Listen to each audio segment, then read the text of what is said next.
សក់ខ្លីបែកអូន10ឆ្នាំលឺថាអូនមានប្តី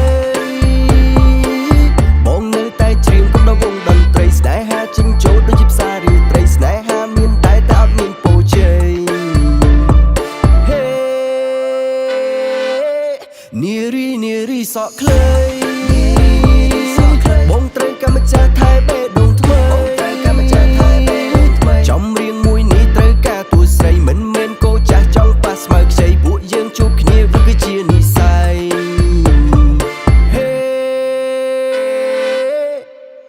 កាត់សក់អីស្រីសាក់អីថ្មីស្រីកាត់សក់ខ្លីលើករាសីប្តីចូលឆ្នាំថ្មីស្រីក្មេងជាងវ័យបងជាកំឡោះចាស់ចេះរ៉ូស៊ីចេះថ្នមចេះថ្នាក់បងមានលុយចេះទុកចេះដាក់យល់សេដ្ឋកិច្ចយល់មាសយល់ប្រាក់បងគឺជាកាវ័យបងអាចផលិតតាមចិត្តចរណៃអូនចង់បានអីបងចង់កែប្រែវាសនាស្រីគេថាកូឡាតែមានបន្លាឯការសិក្សាតែមានឧបសគ្គបើសិនជីវិតអូនមានប្រូឡាចេញផ្លែចេញផ្កាចេញមាសចេញប្រា That short hair girl I like that short hair girl That short hair girl I like that short hair girl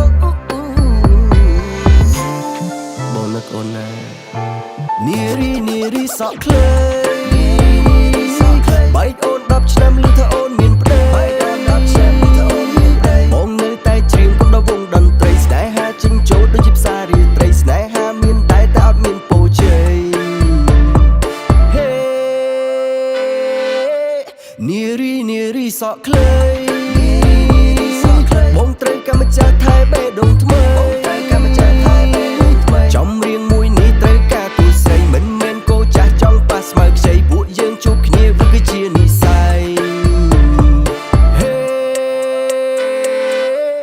សក់ខ្លីដែលបងធ្លាប់បានបងពេលនេះឮថាវែងប្រាស់ខ្នង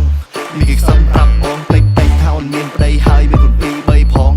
ស្នេហ៍ចាស់ដូចគេចាំចងស្នេហ៍ដំងបងបានណាសងកាត់យប់កាត់ថ្ងៃកាត់ព្រឹកកាត់ព្រៃបន់ប្រាំងឲ្យនៅដូចរាល់ដងហេងាយចំទំរង់មុខស្រីកាត់សក់ខ្លីបានសម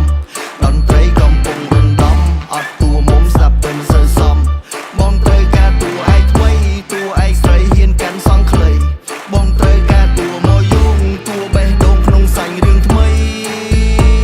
មកជាគូសម័យជុំនៅរាល់ដងស្នេហាចេញចូលដូចជាតួឯកល្ខោនជ្រៀងនៅខាងលើបកខំមើលទៅខាងក្រោមភ្នែកមានមកគូខំប្រឹងបាញ់ចុចចំណោមរៀងទាត់រៀងកាយរូបឆោមមកទន្សាយអូនជិបកាយរែនៅក្នុងអូសោមឈរនៅលើភ្នំសង់ខ្លីនៅលើស្មាឈរនៅលើនីងសង់ខ្លីនៅឯណា Darling can you hear me I miss the anniversary Just you and me under the moonlight នារីសក់ខ្លីបែកអូន10ឆ្នាំលឺថា